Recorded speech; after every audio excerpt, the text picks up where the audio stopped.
விகானுக்கு அரிசி பருப்பு சாதம் எப்படி பண்ணலான்னு பார்க்கலாம் வாங்க. 3 table spoon rice, 2 table spoon பாசிப்பயிறு எடுத்திருக்கேன். ஒரு தக்காளி எடுத்திருக்கேன். அதில் ஃபுல்லாக போட போகிறதில்ல, நான் ஆஃப் போட்டுக்கலாம்.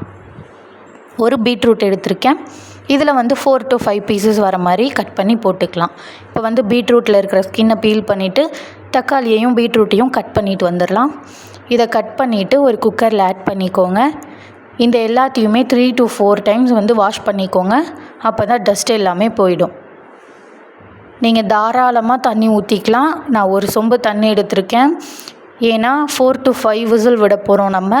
இது குக்கர்லேயே நல்லா ஸ்மெஜ் ஆகிடும். அவனோட டேஸ்ட்டுக்காக கொஞ்சமாக, எல்லாமே லிட்டில் பிட்டாக தான் போடணும். டர்மரிக், உப்பு, மிளகாத்தூள் இதெல்லாம் போட்டு மிக்ஸ் பண்ணிவிட்டு குக்கரை மூடி வச்சு 4 to 5 விசில் விட்டோன்னா நல்லா ஸ்மெஜ் ஆகிடும்.